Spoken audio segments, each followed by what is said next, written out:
B'siyata d'shmaya, we're going to learn Shabbos Daf Yud Aleph. We're going to start 3 lines from the top of the Amud. Says the Gemara, and we're in the middle of a whole list of quotes in the name of Rav. Here's the next one. V'omar Rava bar Mechasya, Omar Rav Chomo bar Guria, Omar Rav. Kol ir any city shegagoiseo gvoihin mibeis hakneses, whose the roofs of the homes of the residential homes in that city are higher than those of the shuls. L'seif chorva, it's enough reason that at the end this city will get destroyed. Shenemer, as it says in the pasuk, l'roimeim es beis elikenu ulehamid es chorvoisov veloses lanu godir b'Yehuda or b'Yerushalayim. The beis elikenu is supposed to be merumam, is supposed to be higher and uplifted, and this is a pasuk that teaches us that the shuls should be the highest buildings in a city. And from the rest of the pasuk, which the Gemara doesn't bring, but Rashi quotes, "V'loses lanu godir b'Yehuda of Yerushalayim," is that if l'roimim beis elikenu, the shuls are the highest buildings, that way it's a certain security that the city will stay and will not get destroyed. And that's only true with residential homes, that they should not be higher than the shuls. But regarding the forts, v'ivrurei, or the towers, leslon bo, since they're not residential homes, it doesn't matter if they are higher than the shuls.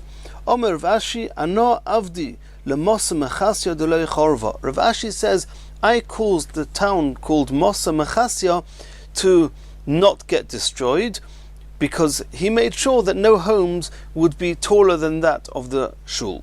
V'hacharva, asks the Gemara, we see that this Mosa Mechasya did get destroyed at the end. Says the Gemara, Me'oise ovain loy charva. If the homes are higher than the shuls, it's a reason for the city to get destroyed, and since he made sure that that was not the case, then this was not a contributing factor to the fact that Mosa Mechasya got destroyed, and there must have been other reasons why it got destroyed. Continues the Gemara, the next quote in the name of Rav. V'omar Rava bar Mechasya, Omar Rav Chomo bar Guria, Omar Rav. Tachas Yishmoel v'loi tachas Nochri.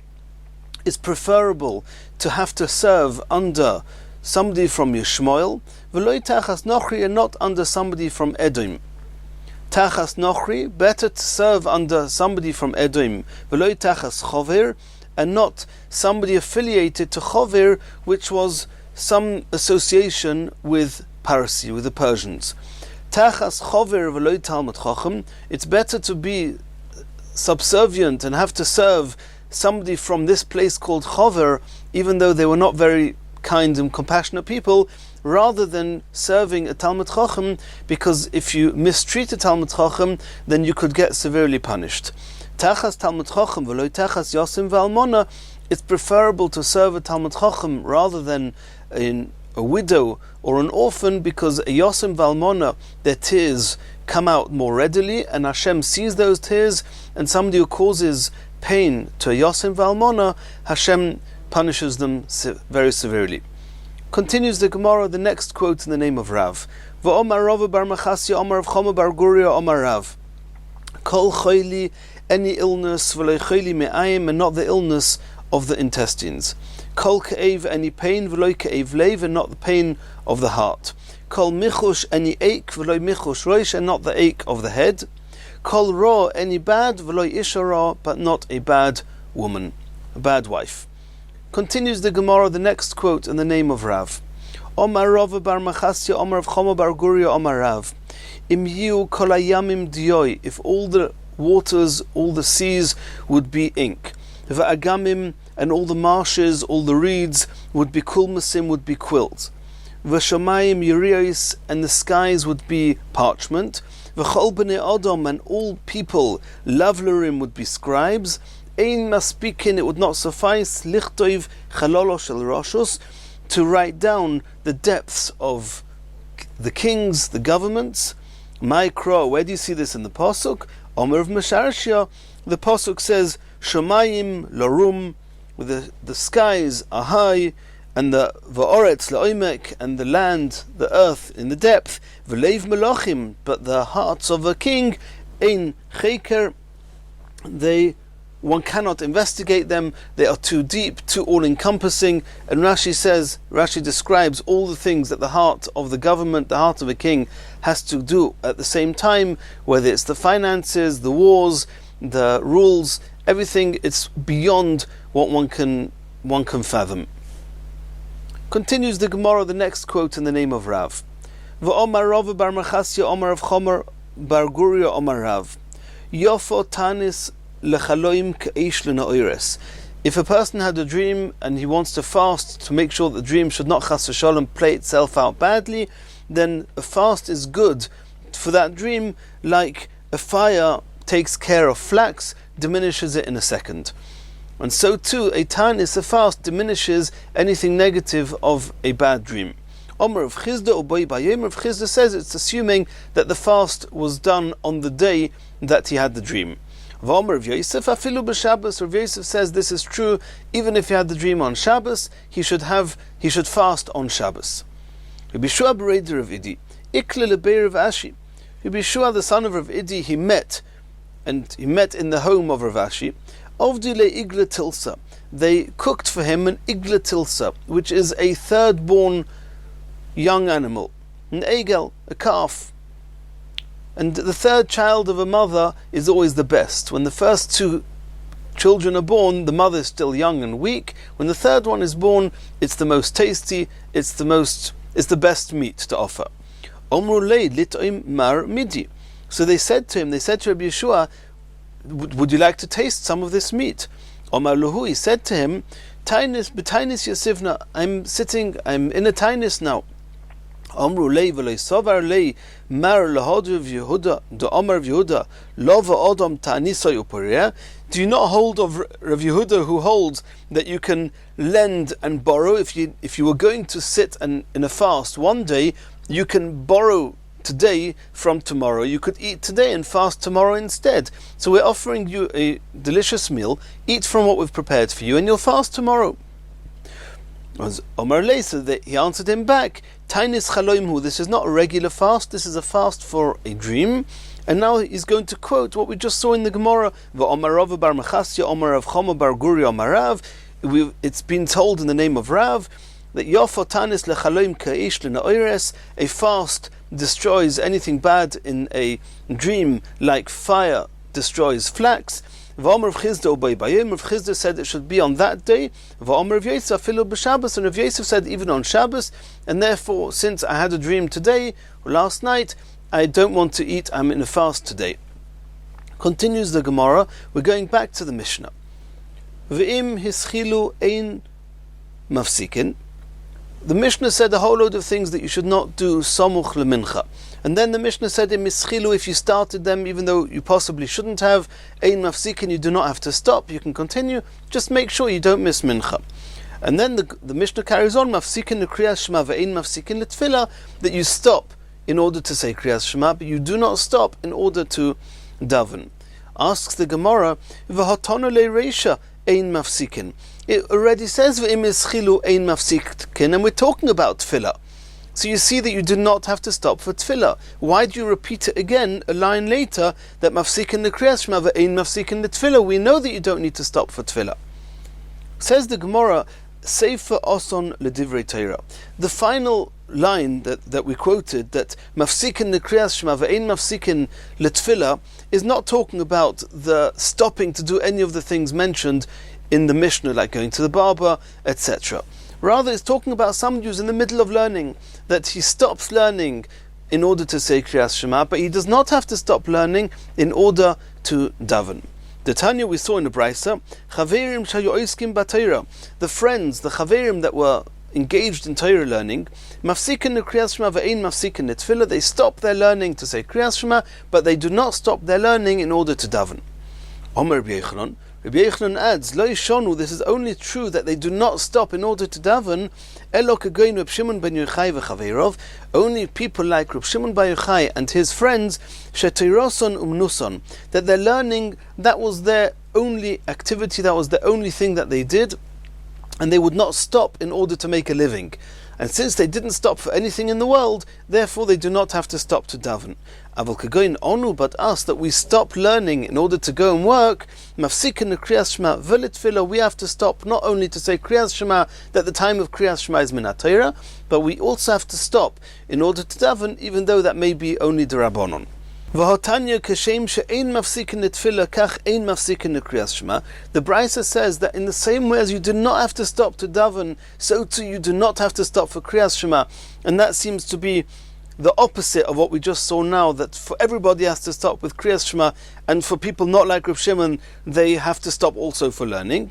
Says the Gemara, Kitoni Hahi, that Bryce is talking about Be'ibur Roshana, when the 7 Chachomim would seclude themselves in a place in order to discuss whether they would add an extra month in the year, and because it's such a pivotal decision, then and all the Yomim Tovim of the next year are dependent on it, and therefore they would not stop for anything, not for Kriyas Shema and not for Tefillah.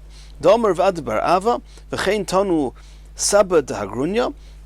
Rav Ad bar Ava and the elders of Hagrunya, they both said, Omer Rav Elazar bar Tzadik, in the name of Rav Elazar bar Tzadik, K'shahayinu oiskim be'ibur hashana b'yavne, when we were busy discussing and deciding whether we're going to add an extra month that particular year, whilst in Yavne, lo yoyinu mafsikin, we would not interrupt, lo l'kriyas shema, v'lo l'tefillah, not in order to say kriyas shema, and certainly not in order to daven.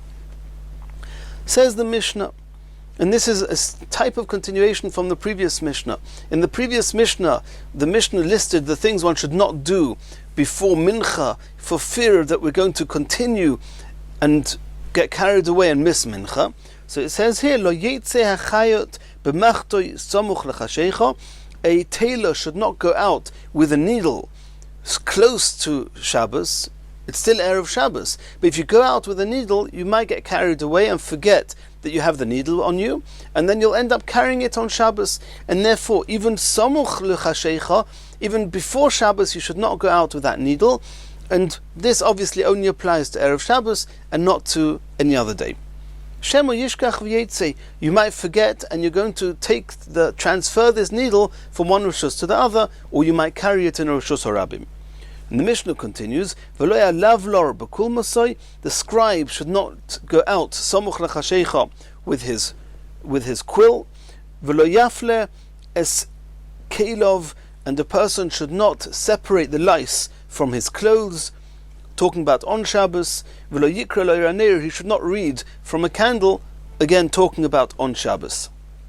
And continues the Mishnah, Be'emes amru, in truth it was said, hachazon, and this chazon, Rashi says, is either the Gabba of the Beis HaKnesses, of the shul, who has to know where the Kriyas HaTorah starts on Shabbos morning, and he's not sure exactly where, or the chazon is talking about the Rebbe who's teaching the children Torah.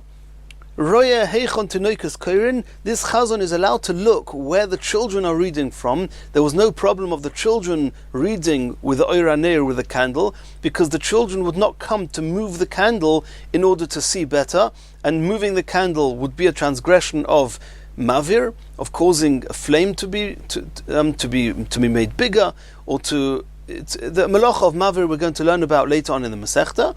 And since the children wouldn't dare do such a thing without permission from the Rebbe, they were allowed to read in this situation, but the Chazan himself, which is either their Rebbe or the Chazan of the Beis HaKnesses, was allowed to look where the Tinoikos, where these children were reading from, to know where they're up to, where the parasha starts and finishes, where the aliyos start and finish. And since he's just looking at what the children are doing, and he's not actually reading with them, then that's okay. He himself, the Chazan himself, should not read with the light of the lamp, because he may come to move the lamp and transgress the Issa of Mavir. Similarly, if a husband and a wife, in the event that he was a Zov, which is a certain type of tumah which we don't really practice today, but in the time of the Mish, in the time of the Chazal, in the time of the Beis HaMikdash, there were ramifications of the Tumah of Ziva, which is a certain emission from the Aver, and which is a not typical one. It's one which is which might even be considered a type of illness, and there's a special tumah, very strict tumah, and this tumah applies also to a man, also to a woman. And if a woman is tomei as a ziva, and her husband has relations with her, then it's severely also punishable by chorus. And mipnei hergel aveira, in order that they shouldn't get too close and chas v'sholom come to do an aveira, therefore a zov, even if he's a zov, and kol sheken even more so if he's tohir and she's a zova, they must not eat together, because eating too closely together could cause them to do a serious aveira. Says the Gemara, Tanan Hosam, we learned in the Mishnah, Lo yamoid odom b'reshus hayachid v'yishte b'reshus harabim. A person should not stand in reshus hayachid and stretch his head out into the reshus harabim and drink from the reshus harabim. If there's a pitcher or a cup or whatever it is with a drink in the reshus harabim, he's in the reshus hayachid. To bring the cup into reshus hayachid is severely also on Shabbos. He should not stretch out his head into the reshus harabim and drink it. And this is a gzeira that he might bring the cup into the reshus hayachid, which is osir. Reshus harabim v'yishte b'reshus hayachid, nor should he be standing in reshus harabim and stretch his head into reshus hayachid to drink from a cup in the reshus hayachid. Again, we're afraid he's going to take the cup out from the reshus hayachid into the reshus harabim, which is osir. Avalim hichnis roishe v'rubai l'mokim shu sheisa. If besides for stretching out his head, he puts most of his body out into the domain where the cup is, mutter, in that case, he's allowed to drink that way, and we assume that the very fact that he's stretching out like that will serve as some type of a reminder for him. He will not come to bring the cup into the domain that he's standing in. V'chein begat, and the same is true regarding a wine press. And we'll soon see in the Gemara what this is referring to. Continues the Gemara. Iboyeluhu. The Gemara asks a question. Karmelis mai. We know that one is not allowed to carry from a regular domain, reshus hayachid or reshus harabim, into a karmelis, and that's only also midrabanon. And the reason is they made a gzeira. If you're going to carry from reshus hayachid or reshus harabim into a karmelis, or vice versa, you may by mistake end up carrying from reshus hayachid to reshus harabim. Therefore, the chachamim made a gezerah that it's also. The question now is regarding stretching one's head out into a karmelis from a reshus hayachid to reshus harabim, where strictly speaking, as long as he's drinking whilst his head is out in the karmelis, and he's not bringing the cup into the reshus he's standing in, there's no problem with that. But we saw before in the Mishnah, there's a gzeira, you might take the cup into the reshus you're standing in, and you're not allowed to take an item, an object from one reshus to another. The question was, did they make a gzeira?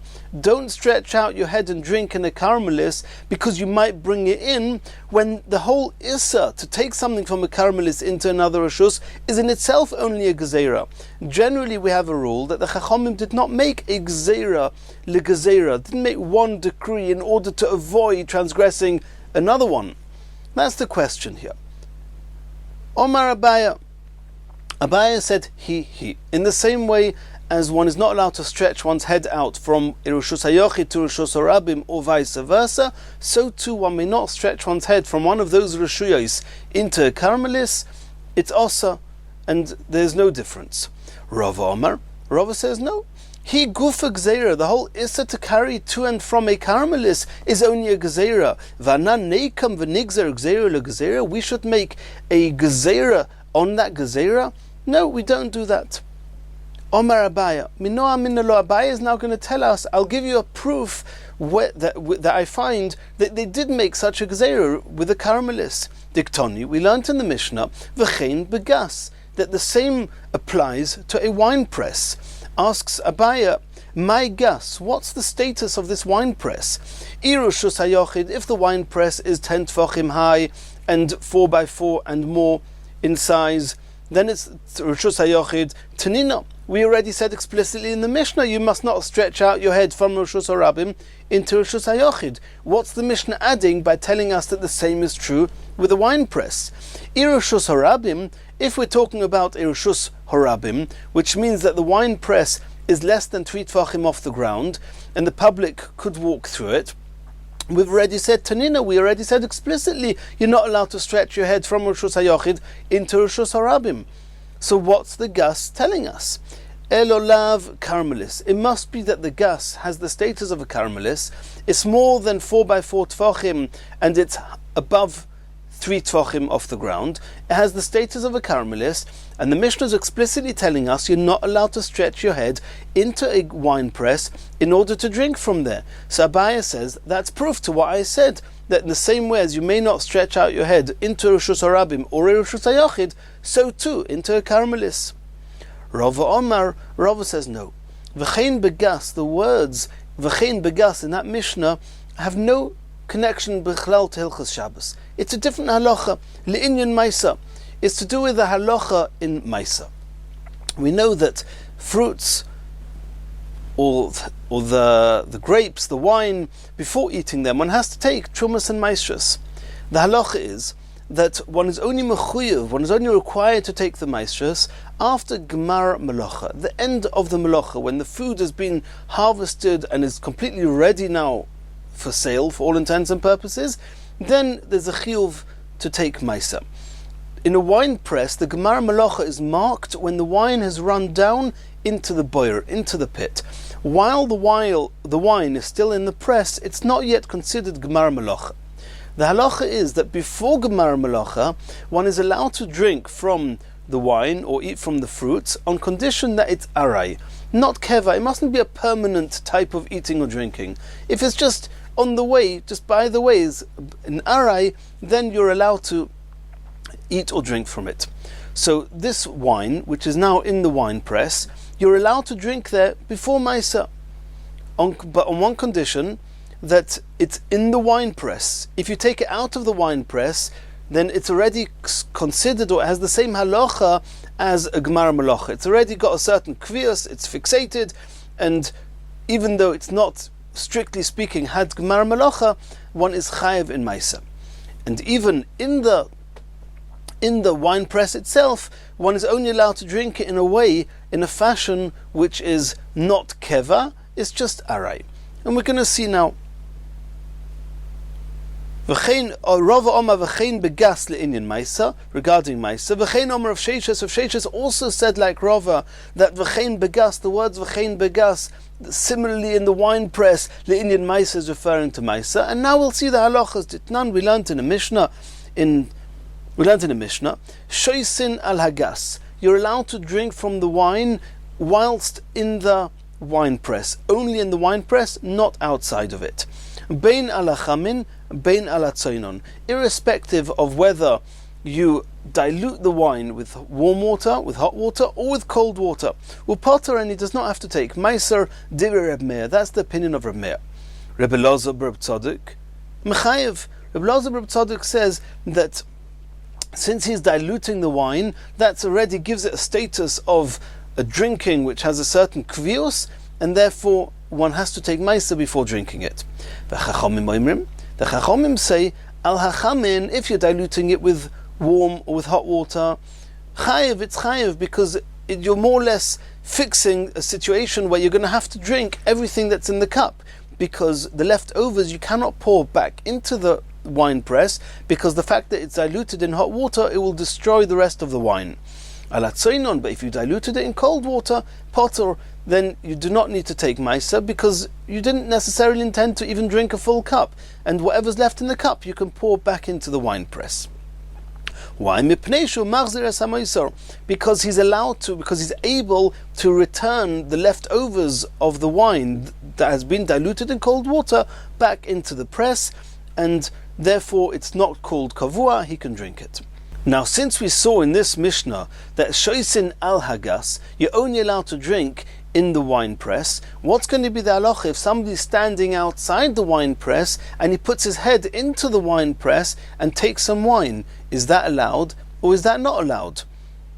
And so that is what the v'chein begas. V'chein begas says that in the same way as on Shabbos, you're not allowed to stretch your head out into Rishus HaRabim or Rishus HaYochid, because you might take the cup out into the Rishus you're standing in, so too the gas. You're only allowed to drink it in the wine press. You're not allowed to put your head into the wine press and and drink that way, because you might take it out of the wine press, and if you take it out, then you will not be allowed to drink it until you've taken maisrus. The Gemara is now going to ask a question on Rava. Rava says that we don't make a gzeira legzeira, and therefore you're allowed to put your head out into another reshus, into a caramelis, because the whole issa of carrying from a caramelis is only a drabonon, and putting your head out is only osa. As a gzeira, you might bring the cup into the reshus you're standing in. That's a double gzeira, and the Chachamim did not make such gezeiros even in Hilchas Shabbos. We're going to ask a kasha on that. Tnan, we learnt in the Mishnah, Lo yetzeh achayet b'machtoi samuch lechashecha. A tailor is not allowed to go out with his needle before Shabbos. Shema yishkach v'yetzeh. He might forget, and he'll end up carrying the needle on Shabbos. So we made a gezeira that he's not allowed to go out with it even before Shabbos. My love, can we not assume that this pin, he was not holding it in his hand, it was pinned onto his garment, and that's not a normal way of carrying. And since it's not a normal way of carrying, even on Shabbos, it's only asa as a gezeira that you might carry it in a normal way. So now we're making a double gezeira. You're saying you're not allowed to go out with it before Shabbos. Gezeira, you might go out with it on Shabbos, when on Shabbos itself, in this situation when it's just pinned in, it's only a gezeira that you might carry it when it's not pinned in, when you're holding it in a normal fashion. That's a gezeira le-gezeira. And we see that the Mishnah says that it's asa, contrary to what Rava says. Says the Gemara, loy.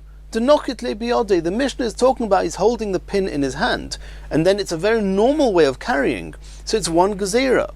Don't go out holding a pin in your hand before Shabbos, however long that is, samuch lechashecha, because you might end up carrying it on Shabbos, and carrying a pin in your hand on Shabbos, which is a normal way of carrying, is osa. Continues the Gemara, we're going to try and bring a proof to Abaya. Toshema. A tailor is not allowed to go out with a needle that's pinned into his clothes. My love, can we not comfortably assume that this Toshema is talking about the Erev Shabbos? That even on Erev Shabbos, he's not allowed to go out if the pin is even just pinned onto his clothes, not that he's holding it in his hand. So you see, it's a gezeira le-gezeira, and the Mishnah says it's asa. So it's proof to Abaya. Says the Gemara, loy. It's not proof to Abaya. Kitanya hi b'Shabbos. We're not talking about on Erev Shabbos. We're talking about on Shabbos. That a tailor is not allowed to go out with a pin pinned to his clothes on Shabbos, because even though it's a not normal way of carrying a pin, but there's a single gezeira that you might end up carrying it in your hand, which is a regular way of carrying it. They made a gezeira. Don't go out like that. But there's no proof that they would have made an added gezeira not to go out like that even before Shabbos. V'hotanya, we're now asking a question on Rava. It says in the Brisa, Lo yetzeh hachayet b'machtoi atchuva b'bigdoi b'erev Shabbos in chashecha. It's explicit in the Brisa that even on Erev Shabbos, you're not allowed to go out with a pin, even though it's only pinned in. He's not holding it in his hand. So you see explicitly in the Brisa, there's a double gezeira. It's Erev Shabbos and it's pinned in. And it's a question on Rava, who says that we do not make a gezeira le-gezeira even in Hilchas Shabbos. Says the Gemara, Ha mani Rabbi Yehuda. That Brisa is following the opinion of Rabbi Yehuda, to Omar uman derech umnosoi chayev.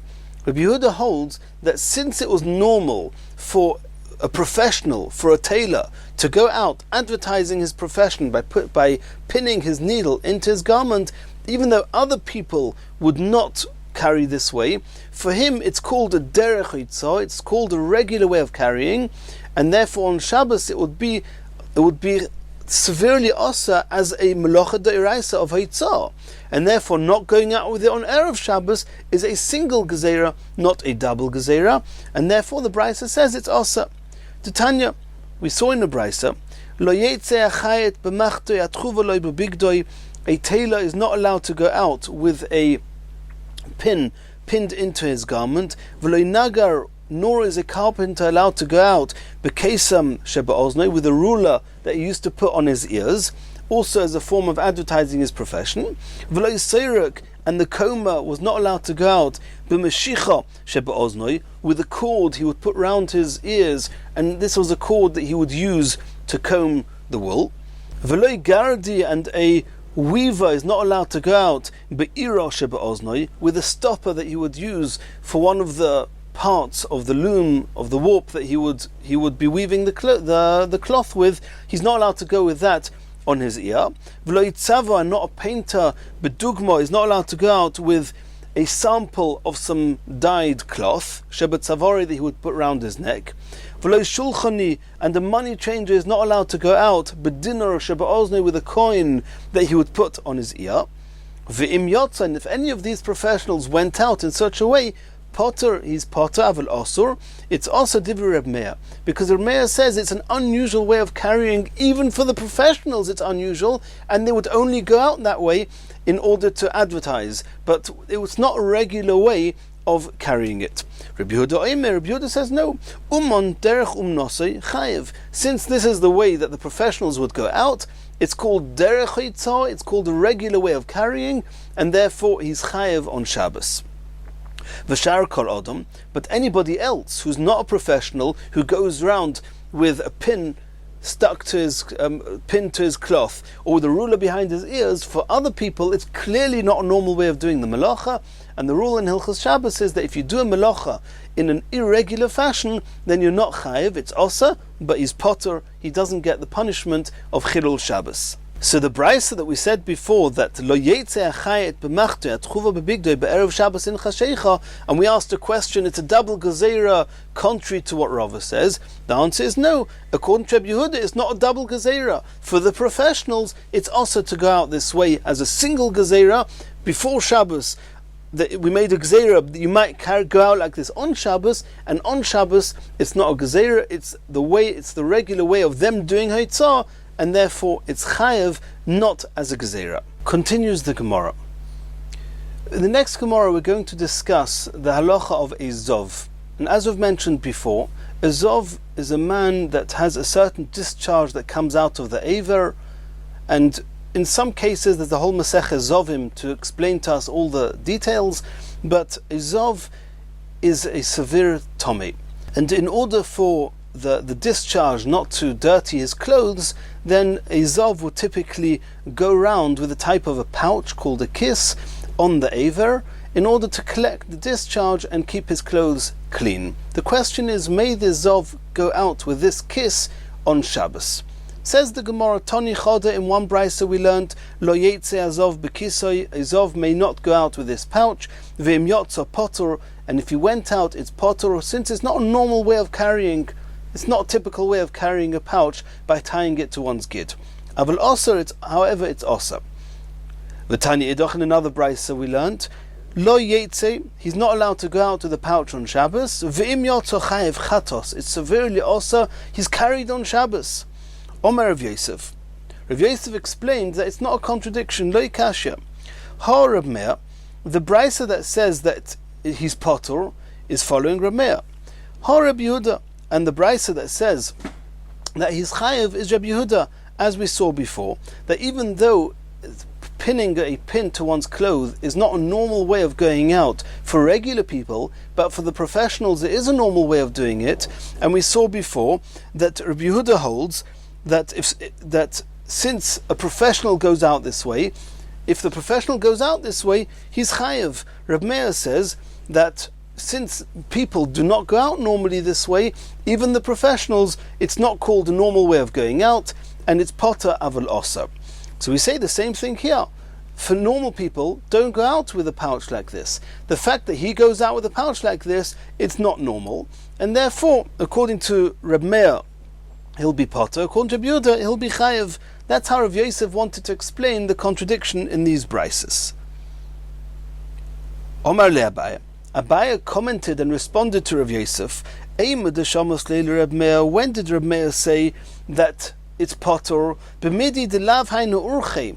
In a case like the professionals, where even for the professionals themselves it's not a normal way of carrying, and they would only go out in order to advertise that way, but when they themselves wanted to carry it, they would not go out that way, and therefore Reb Meir says it's potter. B'midi dahainu urche, but a case where this, for whoever uses it, this is the way one carries it.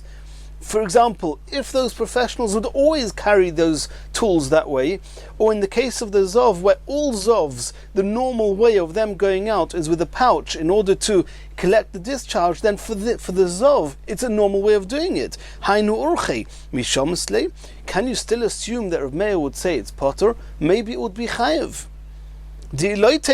Because if you don't say that, and if you say that anything that most people don't do, and for example, a tailor would go out in the event that even for a tailor it would be normal to go out with a needle pinned onto his clothes, and even in that case Rav Meir would say it's potter. In that case, if an amateur, not a professional carpenter, he carved a hole into the size of a kav into a log on Shabbos, and normally the normal way of doing it is that a professional carves the wood, not an amateur. And since it's not normal for an amateur to do it, are you going to say Reb Meir hachanami delei mechayev? Are you going to say that he's going to be potter because it's not the normal way of doing it? No, that's the way that an amateur carves wood. Of course he's going to be chayev. So too here, this is the way that a Zov goes out, with a pouch. And so too, if it would be normal for tailors to always go around with their pin to their clothes, then they'll also be chayev. It's only potter there because even for the tailor it's not normal. He's just doing it for a few minutes in order to advertise. So that cannot be the explanation with this brisa. And even according to Reb Meir, that says that it's potter in the case of the pin for a tailor to go out on Shabbos is only potter, but not chayev. But he would agree that in the case of the kiss, which is the normal way for a Zov to go out, he may be chayev. And then we have to explain what's the explanation of the brisa that says potter. Ela Omer Rav Hamnuna gives a different explanation. Loi Kashi, I can explain to you the contradiction between the two brises. Kan, the brisa that says that the Zov is chayev, bezov bal shtei re'iyos. If the Zov only saw twice, and he now has to keep this pouch on in order to check that he's not seeing a third time, because it makes a very big difference if he sees the third time that he has to and bring a korban. And kan bezov bal gimel riyos, but a Zov who's already seen 3 times, it makes no difference anymore whether he's wearing the pouch or not. He's already got the severe type of Zov and its halachas, and since he doesn't need it to determine his halachic status, therefore the going out like that is less choshev, and therefore he's potter if he goes out like that on Shabbos. Ma'ishno Zov bal shtei re'iyos techayev. Why should a Zov who's only seen 2 re'iyos be chayev if he goes out with a pouch? To mibelei lebdika, he needs the pouch in order to see whether he's seeing a third re'iyah. And if he sees a third re'iyah, then shiva nekiyim will not be enough. He'll have to bring a korban as well. Zov bal gimel nami bibayilei lesfira. The Gemara is asking that even a Zov who's seen 3 re'iyos, he needs the pouch in order to make sure that the days that he's counting are completely clean. Because once he's counting the shiva nekiyim, the 7 clean days, if he sees any of this discharge during those 7 days, he has to start counting again. So why do you say that only a Zov of 2 re'iyos, he needs the pouch in order to make sure that he's not seeing a third discharge? Even if he sees a third discharge, he has to make sure that he's staying clean. Says the Gemara, Lo nitzrach ela leboi bayom. We're talking about he's seen 3 times, and on that day, till the end of the day, where he cannot start counting on that day because he needs 7 full clean days. So from the time he's seen the third re'iyah until the end of that day, he doesn't need the pouch for any halachic status. He knows he's already a proper Zov, and he has to count shiva nekiyim and then bring a korban, and he cannot start counting till the night. So going out with this pouch is less necessary for his halachic status. Therefore it's not called a normal way of going out. It's not a choshev, a prominent melacha on Shabbos, and therefore he's potter. Says the Gemara, even on that third day, and granted that he does not need this pouch in order to determine his halachic status, but he's wearing it and he needs to wear it in order that his garments should not become soiled. Why is that not a good enough reason that it's called a substantial and a choshev carrying, and he'll be chayev on Shabbos? Omer Abzera, Hai Tana Hu de Omar Kol Itzulei Tinuf Loika Choshev. This Tana holds that any carrying on Shabbos, where the whole carrying is just in order to keep something clean, in this case keeping his garments clean, that's not called a choshev, an act in any way, and therefore carrying where the sole purpose is just to keep his clothes clean, that's not called a choshev, a substantial and prominent melacha, and therefore he'll be potter. Ditnan, we saw a mishnah to this effect, hakoife ka'oro ala koisel. And let's introduce what's going on here. We know there's a halacha that fruits can become tomei. If something tomei touches them, they will become tomei. We'll learn more about this in a few dafim from here. But there's a halacha, and it's learned out from a posuk. The posuk says that a v'chiyutan mayim al zera v'nofal menivlosam olav tomei hu lochem. There's a condition. Fruits will only ever become tomei if before the fruits became tomei, some water went onto them. And it's not good enough just that water went onto them. It has to be that you wanted the water to go on them. V'chiyutan, it's a drasha we're going to see in the Gemara later, that it has to be something you want and something that you're happy about. If it happens to be that the fruits became wet, but you did not want them, you didn't care about them, about the water, then that's not called v'chiyutan, and the fruits will not become mukhshar, they will not become able to become tomei, even if something tomei touches them. So what happens in a case? Hakoife ka'oro al hakoisel. If it was raining, and he takes a plate, he turns it upside down and puts it on the top of the wall whilst it's raining. And then the rain drops off this plate, and then it goes onto some fruits.